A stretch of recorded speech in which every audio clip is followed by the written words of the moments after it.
Hi, welcome to Maker's Bar. Today we have Sam Shapiro, who's the founder and CEO of Grounded Electric RVs. Sam previously worked for Tesla and has an undergrad in Washington University and a master's from Georgia Institute of Technology.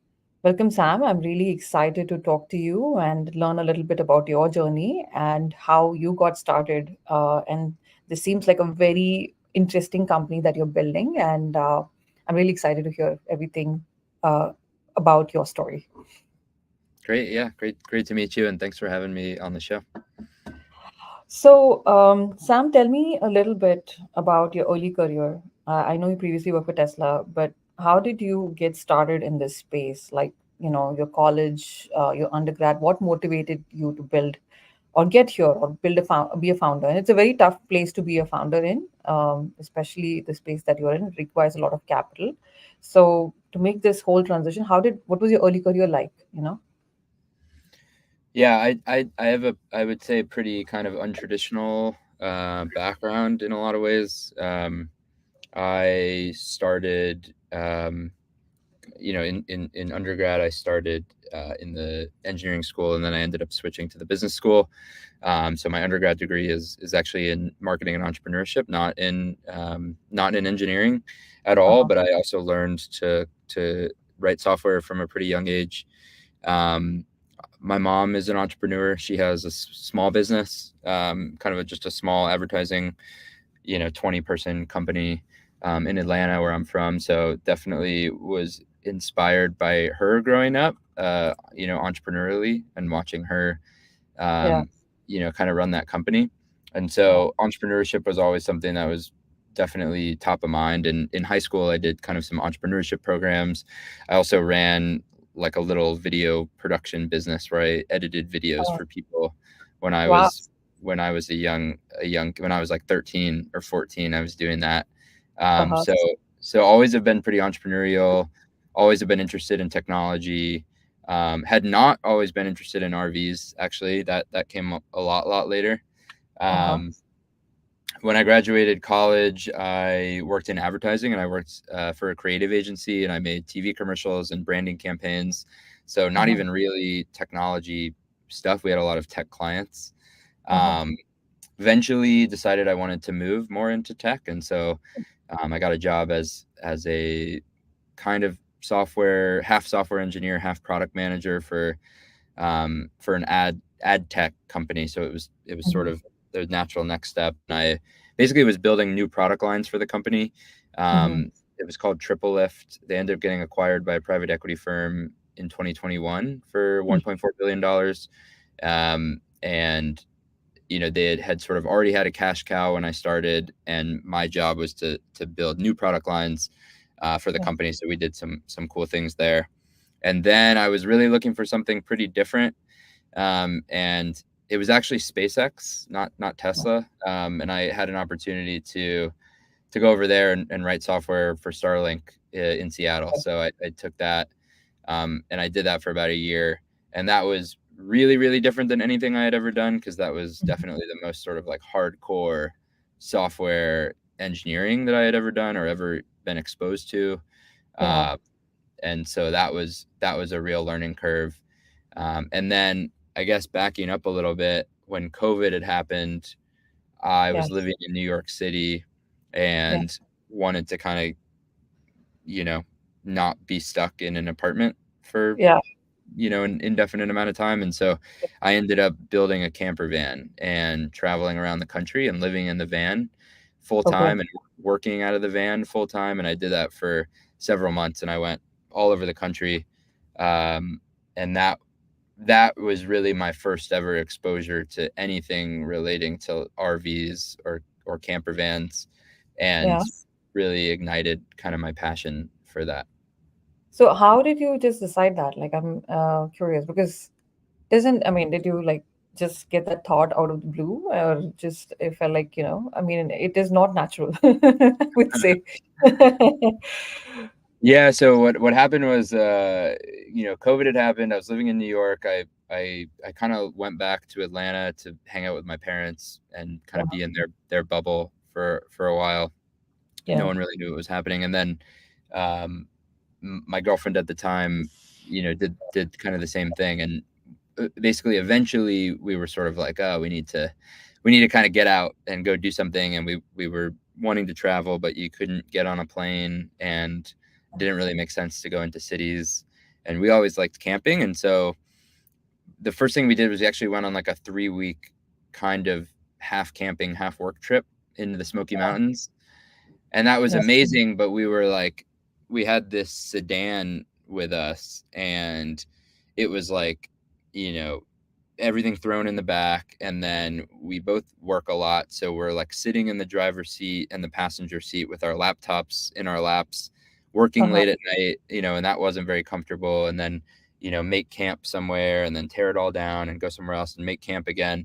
And so I was like thinking about it, and I was like, why is there not an easier way to do this where you don't have to remake, camp every single time, and you could have a more dedicated desk. And then we also had to like leave the national park to get phone service for internet. And Starlink was just coming online at the time.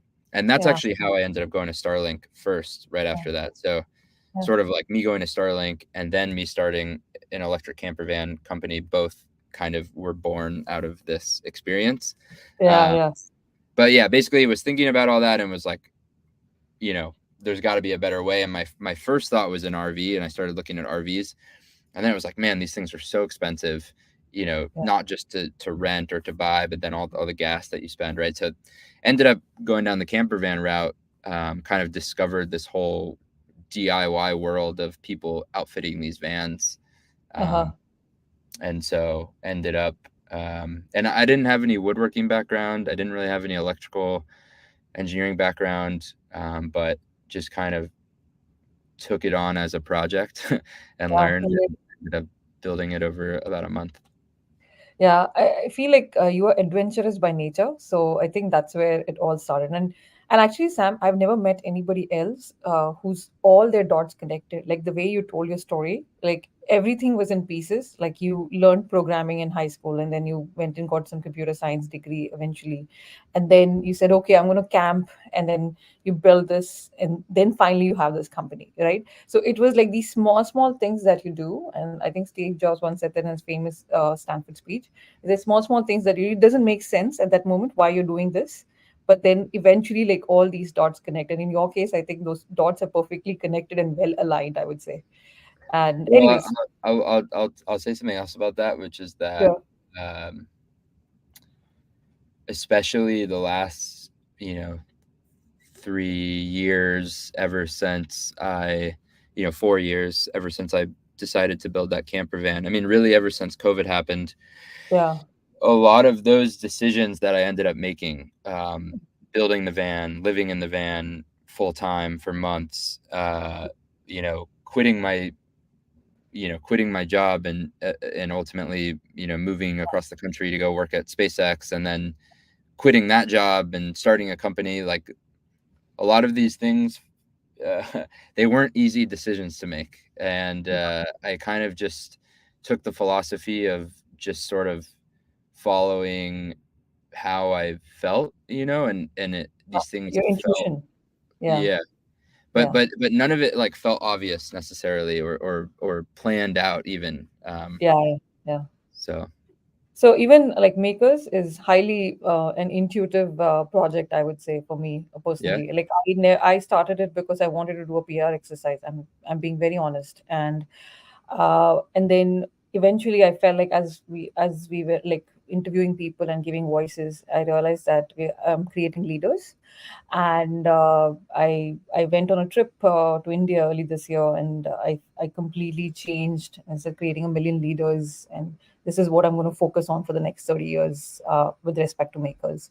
So yeah, so a lot of things which happen and which grow on a big scale are mostly intuitive. All those decisions are very intuitive, and they come in in a fashion where it's not you're not doing it for the money per se. I mean, money is a natural outcome of some of these things that you do, but it's because it's mainly intuitive, and you're like something is telling you within that you should do this kind of a thing.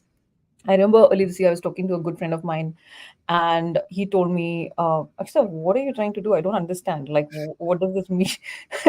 I said, "It's okay if you don't understand. This is making sense to me for some reason. So this is Right, what I'm gonna do," kind of a thing. right, right, So yeah, I totally, totally hear you. It's not obvious at that point in time, but right, as you do it, and then you be at it, like when he said like he took those calligraphy classes, it wasn't obvious to him. He dropped out of college, right, doesn't take math and science, but decides to take calligraphy and right.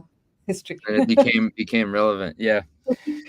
Yeah, and Yeah, I think also people on the outside, sometimes like you said, they don't necessarily get it. Like yeah, I got the same thing. What are you doing? Why are you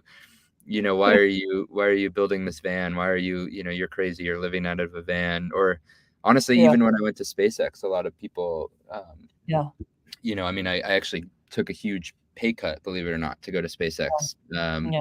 yeah, They have very mission driven people there, and so you kind of make that trade off.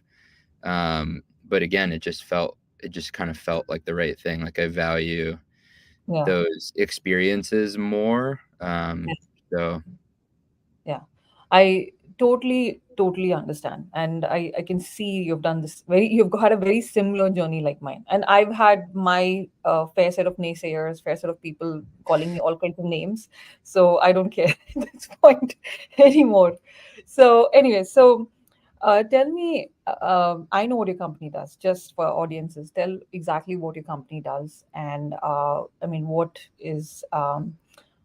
are your main product lines, and what is like your goal with those vehicles that you have?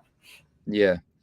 Yeah. So Grounded is building electric RVs. Mhm. Um, but really, I think our vision is bigger than that. We want to be a global, outdoor recreation technology brand. Yeah. And the, our first product, which is now on the market, is an fully electric camper van, and it's Hmm. really, it's really one of the first fully electric camper vans that's out there. It's definitely the longest range electric camper van out there, but by a pretty large margin.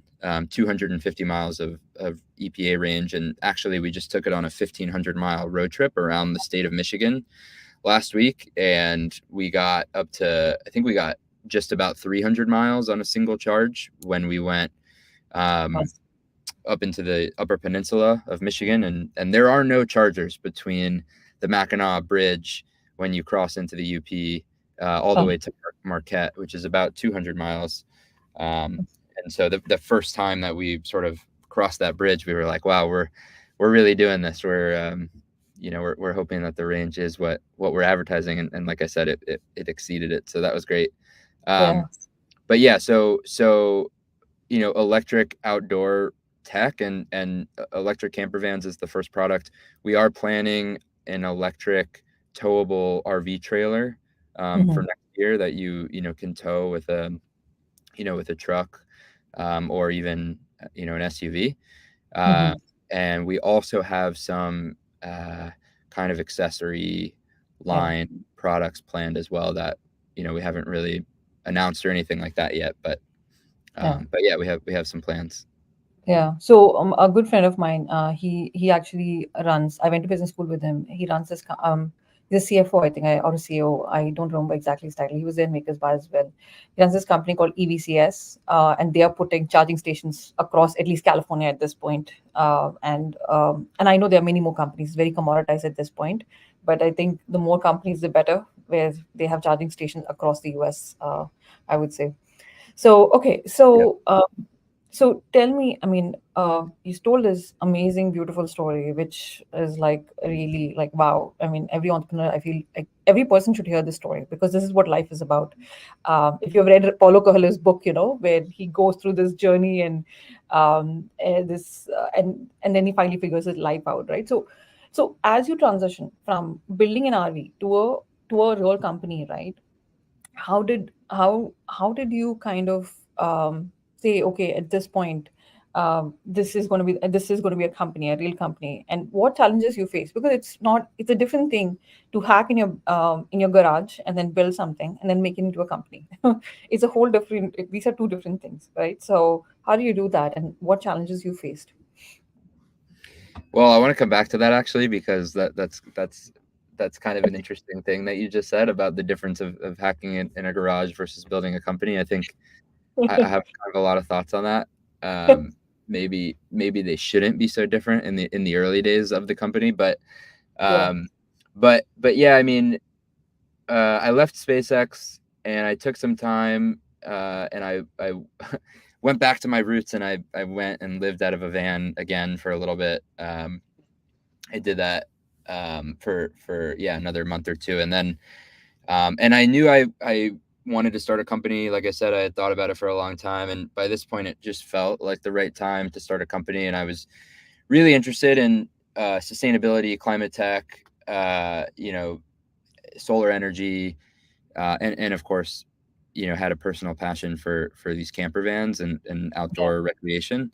So I spent some time doing some research on sort of all these different areas. I read Saul Griffith's book, Electrify. I think it's called Hmm. Electrify Everything, something like Yeah. that. Great, really great book. Really great um, quantitative argument in favor of the transition to all electric, both on the supply side and the demand side. Thought about, you know, residential solar businesses. Thought about commercial solar businesses. Thought about, you know, just some things in some of these different spaces. Looked at like some ag tech types of businesses with solar, but essentially I kind of kept coming back to just the reality that I had this personal passion and personal intuition, you know, about the market and about the product, and nobody really was doing electric RVs. You know, at least then, you know, a year ago. Hmm. And so I just decided, you know, that's kind of where I bring the most passion and intuition and things like that. And so ultimately chose to kind of go do that. Yeah. And so you said hacking in the garage and building a company should not be very different. So tell me a little bit more about it. Well, you had a lot of thoughts around it, so I'll Yeah. let you. Well, I think that I don't know. I think that to some extent, like that's still what our company feels like. And like I think scrappiness is Yeah. a value of the company that I think it's in our DNA now. Yeah.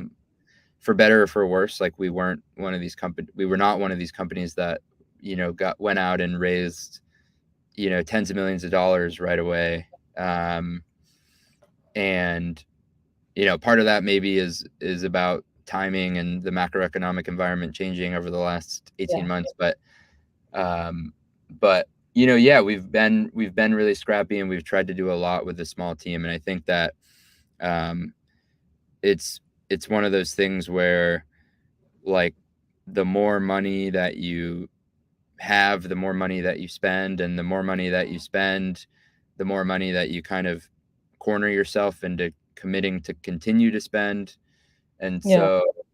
um, so I just think that there's something to be said. You know, for example, like it's Yeah. like, okay, before we go invest lots of money into tooling, you know, to do things more at scale, like let's build a lot of these by hand, you know, Yeah. in sort of other ways, Yeah. because because the design will keep changing and we want to keep iterating on the design and iterating on the product. And so it's like, and that feels a lot more like hacking stuff together in a garage. And Yeah. so uh, you know, obviously manufacturing, you know, requires doing things at scale to really drive down the cost, but that's just you know, you have to be very careful to not try to do that too early, I think. Yeah. So that's a very interesting point that you're saying. Being scrappy is very important. Like what I'm doing here as well, investing my own personal capital. I'm extremely scrappy, and I don't want to raise any capital elsewhere because I think I can do this kind of a thing. So No, going back to that point, right? Yours is not a space where you can be, where you have to raise some capital. So if you look at your background, right? I mean, you did have an undergrad in business and everything, which is great, right? And from a very good university. But how did you like make that transition? Like you were still doing some of hardcore tech, and then you said, "Hey, I want to go and raise capital." And for this, right? How did you end up doing that? Like it must have been very hard because this is not something which you can build without capital. So Yeah, it certainly was hard. I mean, the first capital I raised actually was from colleagues, quite a lot of colleagues actually. That was honestly one of the biggest, yeah, sources of capital, of initial capital for Grounded, yeah, was from colleagues of mine, yeah, from companies I had, worked at. yeah, And I think that, well, first off, yeah, just very grateful, obviously, to those yeah, people. And I think it also shows the importance of, your network and the relationships that you build. And obviously, yeah. like, those people believe in me, and that was also really encouraging. Mhm. Um,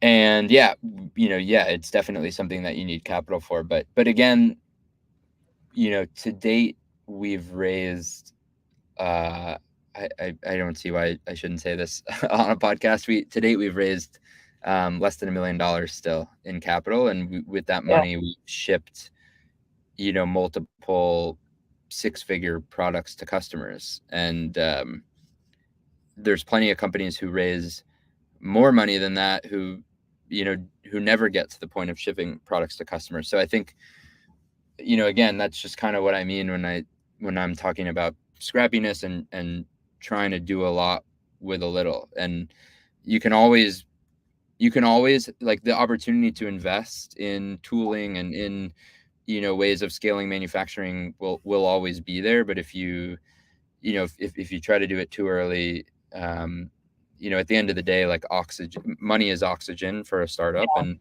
Yeah. when you run out, that's kind of it. So Yeah. so we are trying to be, pretty intentional. That being said, like, we obviously have a lot of growth plans for Yeah. 2024. Yeah. um, and we will raise more capital in 2024. But Yeah. um, yeah, I don't So know if Sam, that I have a very interesting question. And so this kind of scrappiness doesn't come to you unless you have faced something in your life. Like I have this scrappiness because Mhm. I was an immigrant. I moved here when I was 21. I had nobody in this country. Like literally, I knew no one. So where did you get this kind? Because you still born and raised here. Some amount of, even though, I mean, I don't know the families that we come from, but there's still some amount of abundance in this country, right? If you think about a third world country or something like that. So where did you learn this scrappiness? Because scrappiness is something which doesn't come naturally to everyone. And this kind of scrappiness is very difficult to even, I mean, what you've done is extraordinary. I'm in awe, of, by the way, in every way. So how did you do this? Like, how did you learn this kind of scrappiness? Yeah, it's a really good question. It's a really good question. I mean, I think part of it is my personality. I'm definitely like a doer, and I've Yeah, enjoyed over the course of my life just kind of diving into things. And I have almost like this. I think it's a blessing and a curse. Like, yeah, I get kind of like bored very easily, and I'm always like looking for the next thing and the next challenge. yeah, Um, um, I think I think part of it is that I took this really roundabout path. And when I yeah. wanted to make that transition, Mhm. into tech without having a formal degree in technology or in engineering, I did have to work really hard at the time to kind of, go like catch myself up, in terms of learning different technology stacks and things like that. So, Yeah. um, and then I started that master's degree at Georgia Tech. That was part time, and that was while I was working. And so, I don't know. I think it's weird because, like, over time, I've almost become more like, I think, to some extent, I, um, I don't know. Yeah, I almost become more like that. Um, but, um, but yeah, I don't know. I don't know exactly what the reason You Nice. should think about that because it doesn't come that easily. I also did my MBA when I was fully working because there's no ways I could afford it. So I was working as well. Probably that gives you that, that multi-discipline of working, doing things. So I totally get it. So how do you define success for your business, and what do you think? Where do you think that you want this company to go? You know? Yeah, I think success for the businesses, I mean, it sounds simple, but shipping innovative products to satisfied customers.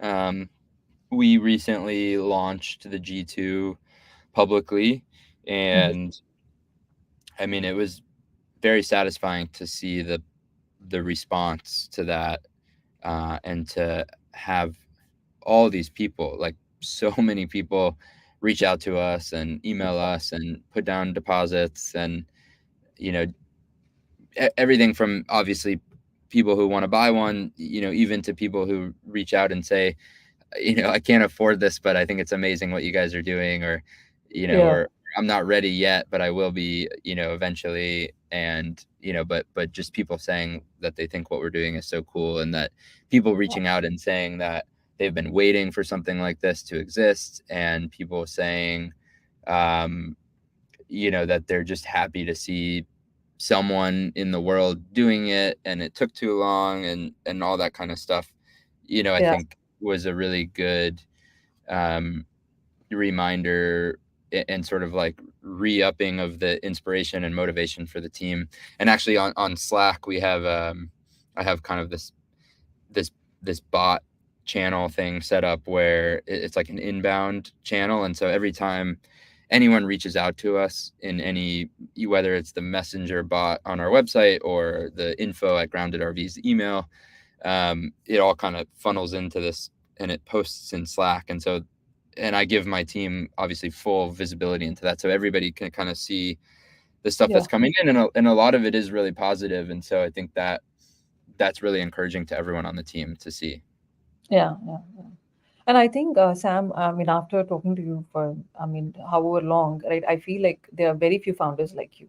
I mean, especially people need founders like you. I have a good friend of mine. He's also uh, in the same industry, and he's building lidars. And I think his company now went to Series. He's my son's godfather, actually.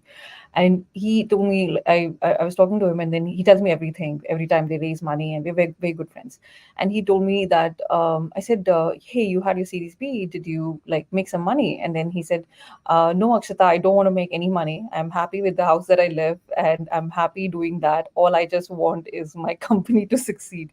I don't want to take anything out right now, and I want my investors to believe. So, there are very few founders like that, and I feel like you are one of them from the very little I know you. And I think we need founders like you for sure, especially in this market as we see some crazy stories. So, Yeah, I so appreciate that. I mean, I think, yeah, I mean, yeah, my partner and I are I've barely again been getting paid, for the last yeah, year. So I definitely relate to your friend, yeah, because it is this feeling of like, yeah, it's just like you want the company to succeed so much. And I know literally that every dollar extra that we pay ourselves is a dollar not going to a potential hire or a potential yeah, vendor or for more yeah, equipment or whatever it is. So yeah, I mean, you really like it's like you just very literally see those yeah, trade-offs when you're running the company, and you're looking at the finances, and you're managing the finances, and you're managing the cash. yeah, So yeah,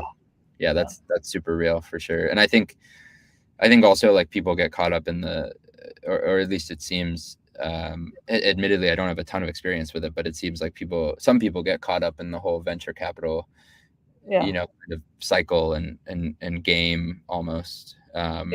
and lose sight of just the What they're building. fundamentals of building Yeah, trying to build a company, and a profitable company, and yeah, actually, yeah. make money.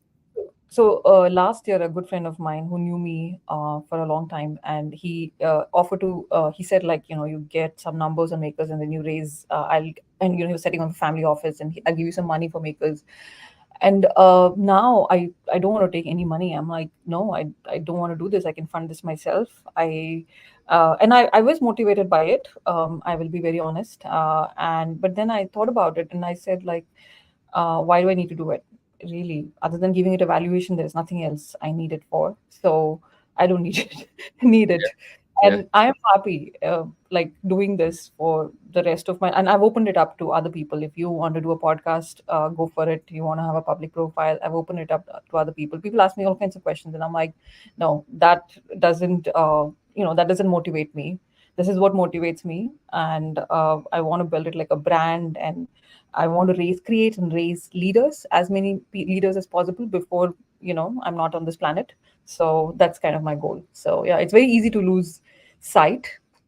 Yeah, Yeah. Well, yeah. I mean, to be clear, like we want to build a giant company. It's yeah, just, it's just I don't know that obviously there's not just one way to get there. One other thing that that you just kind of reminded me of that I've realized yeah, in certain ways over the last year since starting Grounded is that there are just some things that no amount of money yeah, can fix or buy. Like it's like I'll give a small example. We recently did this project where um, I'm going to try to intentionally be a little bit vague about this, yeah, um, but basically we contracted out this piece of work, yeah, and um, and it was sort of self-contained, so it was straightforward to let's contract out this one yeah, piece, and it was a yeah. fairly small thing, and we just didn't have the bandwidth to do it ourselves. you know, there was a regulatory aspect to it that had to be taken into consideration into the design of this thing. Hmm. And then there was the fabrication piece. And, long story short, in a lot of ways, we were happy with the execution of that thing that ended up getting made, but Yeah. there was some disappointment on the final product, not because of the execution of the engineering or the fabrication, but because of almost a misjudgment on the regulatory side that then informed the design. And what I realized on reflecting about this is that we could have gone and spent 10 times the amount of money on the project, but it wouldn't have changed. Again, like the engineering was good, the execution, the fabrication was good, but because the this sort of initial pre-design regulatory consideration aspect of it had been, in hindsight, kind of sort of like been badly judged. Hmm. uh, the only way to have done a better job and to do a better job next time is like for our team internally to better educate ourselves on that regulatory side, and then for us to make an informed decision. And like it's just one example of where it doesn't matter how much money you spend, like it's not going to fix it, and we just have to go through that pain ourselves of like learning this thing that maybe we have less experience with on the regulatory side of this one specific thing. um, and there's no monetary fix for that. and that Yes. and that also relates to this other realization I've also had that maybe also sounds obvious, but there when you're to accomplish any given task Yeah. as a company, there is the amount of money that you can spend to accomplish Yeah. the possible amount of money you can spend to accomplish the task is unbounded on the top. Like there is literally no limit to the amount of money that you could spend to accomplish any given task. And Yeah. so, like, that's kind of a wild realization, because even though it sounds Yeah. obvious, because when you think about like a hiring plan or building a team or contracting out work, like there is literally no money a limit to the amount of money that you can spend. And so it takes like real intentionality and thoughtfulness and scrappiness Yeah. to constantly, I think, push everyone around you of how can we get this done for as little money as possible. Yeah. uh, which I think is important for a startup. Yeah. and so it's very easy for like a contracting firm to come in and quote something. But even when you're assembling the team, I think if you're, this goes back to my earlier point about Yeah. if you've raised a lot of venture money, you'll find ways to spend the money. Like it's very easy to just be like, oh, we're going to hire all these people to do these things, but at a Yeah. certain point, like hiring more people doesn't result in a necessarily a better job, or maybe it does, but maybe it's 5% better and you've spent 10 times the amount of money. Was that really worth it? So Yeah. it So the just takes curve a is while. like this. Yeah, Pretty much. for Yeah, sure. I think that's an amazing realization. And I think only when you're people criticize me for my scrappiness. My own husband criticizes me. He says, "Why you always think about every dollar?" And I'm like, if I don't do that, then there's like I have to think about the money that goes here, kind of a thing. And I agree, as you're building teams, and in fact I work for big corporations, and I realized like we would spend I've had initiatives where we've had $25 million in budget, it's an initiative. And I looked at it and I was like, we don't need to spend $25 million, but that's just what it is, because my default nature is like, no, we don't have to spend this money, kind of a thing, right? And I totally agree with you. Sometimes there's a lot of wasteful money that goes in because a lot of them had not had to think about the scrappiness that goes into it. And some of the best entrepreneurs in the world, as you rightly pointed out, including Elon Musk, are highly scrappy. Like if you watch Elon Musk like a little bit, they're extremely, I mean, he's extremely scrappy. And I mean, I don't like adulate him or anything of that sort, but Yeah, there's good things about him that one needs to learn.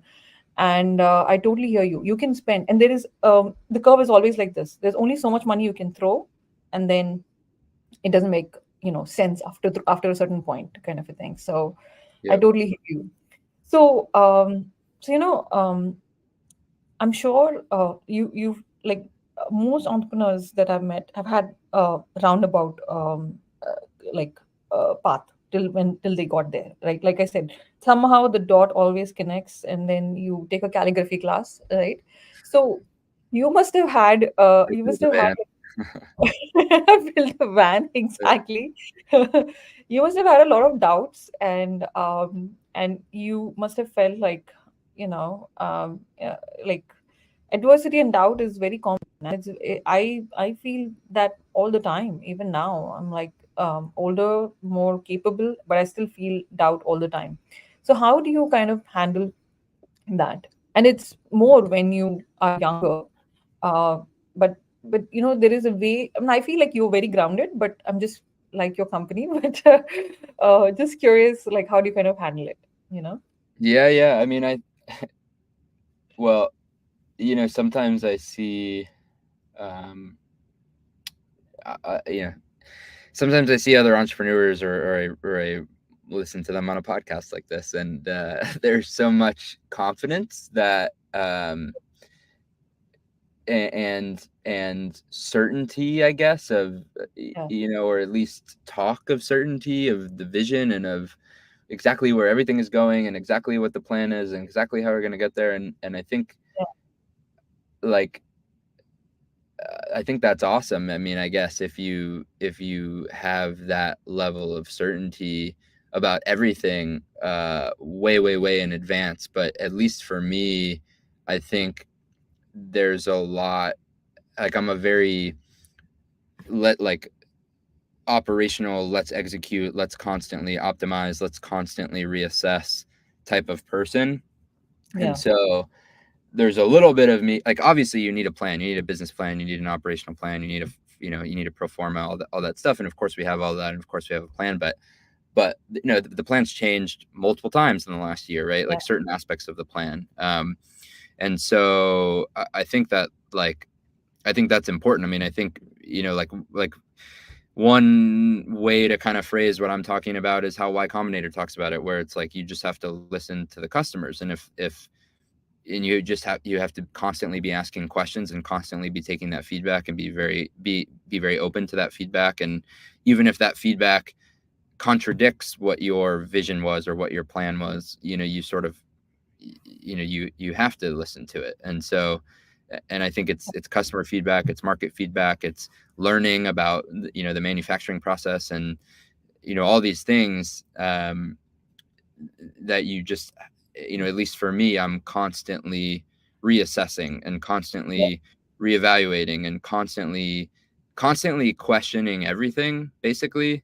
And so maybe that's just my personality, but I think I have a lot of doubt and skepticism about a lot of things all the time. And I'm always kind of asking myself Yes. and the team, are we doing this the right way? Is this the best way to be doing this? Are we sure about, and obviously, like, there's balance, right? There has to be balance. Yeah. Like, you need enough conviction that you're able to, successfully bring a product all the way to market, um, Yes. and things like that, which we've done. But I think that, I think you have to also be like humble enough, I guess, if Yeah. that's the right word, to just be really open to, Yeah. to like learning things that challenge your viewpoint and your perspective and your convictions. And so, Yeah. like, I guess I don't know if I really answered the question, but when I think Yeah. about doubt, like as a founder, that's what I think about. And I think about it as like it's like impossible for me to imagine not having doubts about things. And I think hopefully that those lines of questioning and Yeah. challenging beliefs are productive, not counterproductive. Yeah.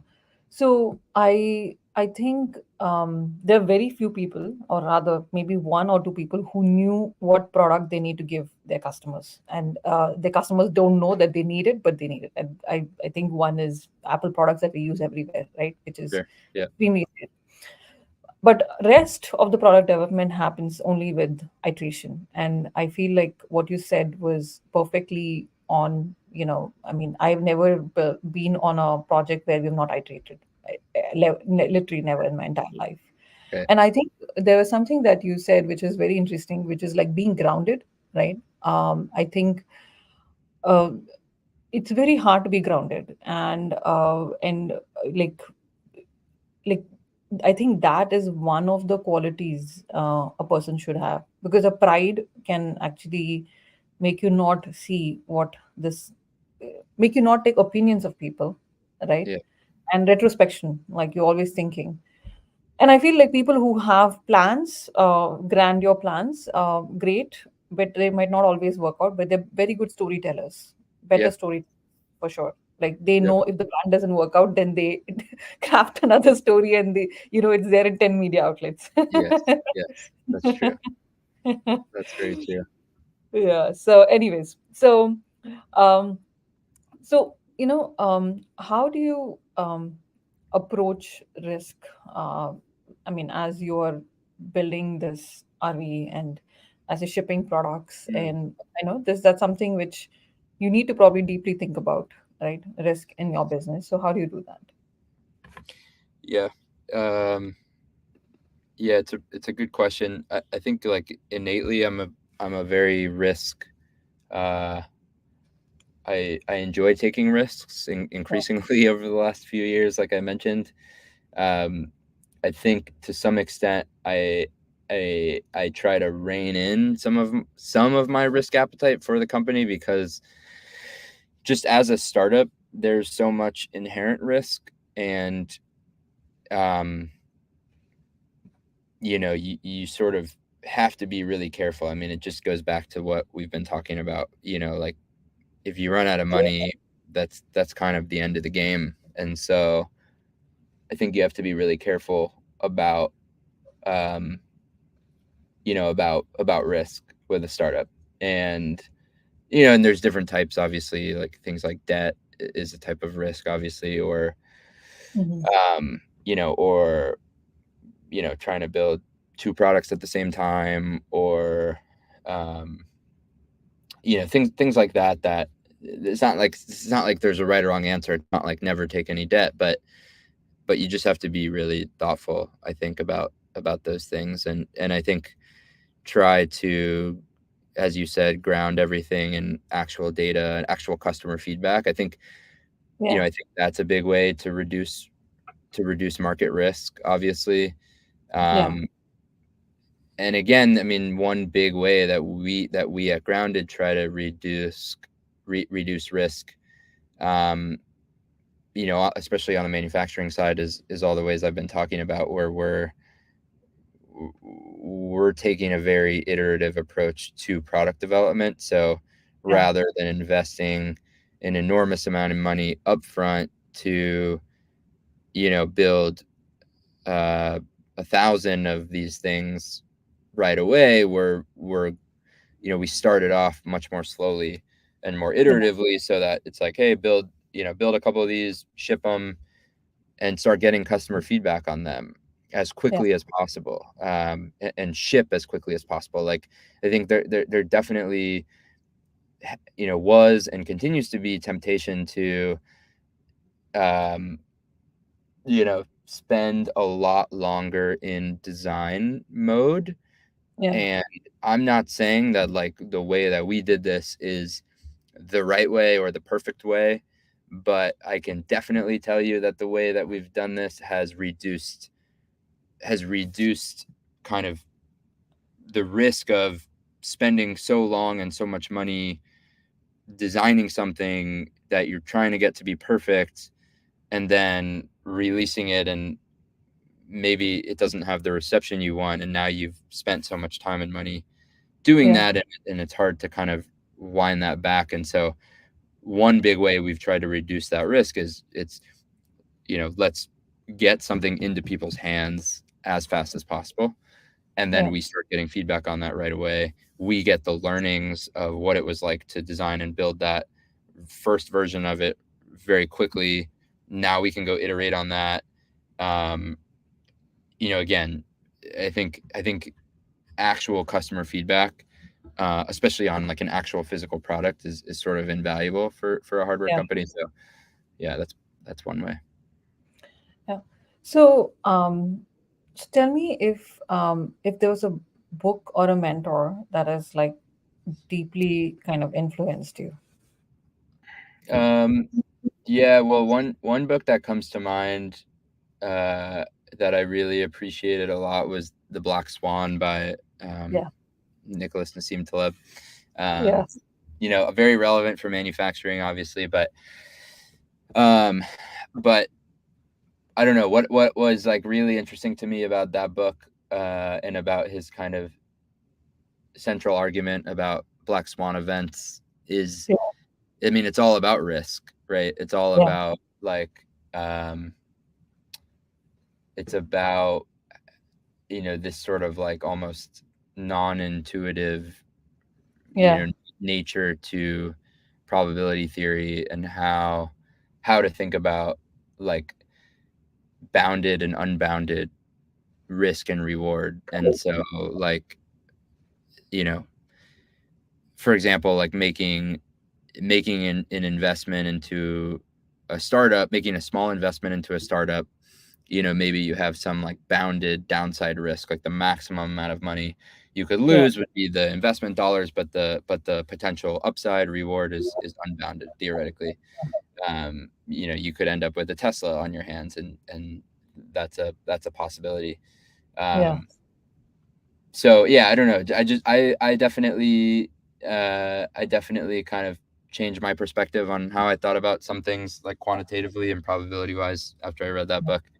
Yeah. um and how I think about risk and how I think about investing. So essentially the takeaway is, like, it's not just about investing money necessarily, but Yeah. any situation where you can make a decision that has limited downside risk and unlimited potential upside risk is is a good framework. And so, Yeah. versus, you really want to avoid the opposite, obviously, where you could do something, you could make some decision that has, limited upside risk, like the Yeah. max you could ever gain from doing this well is, a little bit of something, but what you stand to lose could Yeah. be enormous or could be unlimited. Like, that's a really bad, that's a bad risk to take on. So, Yeah. I frame a lot of like risk oriented decision making around that type of Yeah. framework. Yeah. Sam, I think we have a lot in common. I have to say. Because I remember reading the book as well, and it was. I mean, I wouldn't say it was one of my favorite books, but it's been a while since I've. I mean, I read and then I forget a lot of concepts, but then there'll be Yep. some things that like stand out, right? So, Sam, so hiring in the space that you're in is very hard. I had Dr. Bibjit Haldar in the podcast as well, and he was also telling me how difficult it is to hire in the space. So, so leadership is very important when hiring is hard, right? So, how do you define, and especially in your case, right? You build this out. You probably have really passionate people, and you talked about how you joined SpaceX, and everybody was there for a mission more than the money or anything. So, what is like your leadership style as you um, hire people for your company? Um, yeah, I mean, we are trying to build, first of all, an in-person culture. That was something that was not originally obvious to me, but I think over time, I have realized, especially when you're building a physical product, I think is Yeah, really important. yeah, Um, but also culture-wise. yes, I mean, we definitely are also looking for somewhat mission-oriented people. I mean, it's not, you know, it's not sending rockets to outer space, but yeah, I would say that the whole team here is really passionate about the outdoors and outdoor recreation and camping and that type of thing. So um, I think that motivation and enthusiasm for the product that we're building, which is just a cool product, like electric camper vans and electric trailers, like it's exciting and it's stuff that we want to take out on the weekends, and we do take out on the weekends. And so I think that the mission and the nature of the products we're building play a big role in that. Um, Also, in terms of culture, I tend to think that the thing that Elon Musk gets right about company culture is this idea of everybody kind of being really, really hands-on and the organization being as flat yeah, as possible. So we're really trying to avoid any kind of, and obviously we're so small now anyway, but as we grow, I hope to continue to avoid any kind of organizational bureaucracy and red tape. And I definitely want people to feel empowered and to feel really connected and involved. And I think everybody should kind of uh, be directly contributing and directly adding value. yeah, And I think that no one should feel like, oh, like I this idea of ownership, right? Like everybody should have a sense of ownership. And so when situations arise or needs and opportunities arise where something needs to get done or something needs to get fixed, I think my nightmare would be, for somebody to be like, oh, that's not my job, I'm not gonna touch that, yeah, right? Like even if it's, hey, the engineer needs to get under the van and turn a wrench to fix something. Like yeah. I think that type of culture, and it just goes back to the scrappiness that I've been talking about. So Okay, so tell me one advice. I think I have thoroughly enjoyed this podcast. By the way, I don't always enjoy all my podcasts. I'm probably saying this loudly. Probably, I have thoroughly enjoyed because me I've too. met another person who's just like me. So, Yeah, awesome. so okay. So tell me one advice that you would give entrepreneurs or anybody who's starting in the space, right? Because the space is vast. We'll have a lot of EV vehicles. California's passed, I think, after 2020, 2033, that everything has to be electric. So, like, what advice would you give somebody who's starting their career out and wants to be in this space? And I remember you spoke about how you read books on climate before you kind of determine, hey, this is what I want to do. What is it that you would want to, you know, your advice would be if they were joining this space? Well, I would say that more generally, not really specific to this space, but my advice to maybe like younger people who are starting their careers or wanting to change careers is just like go take the path less traveled, basically, and Yeah, go like take risks on.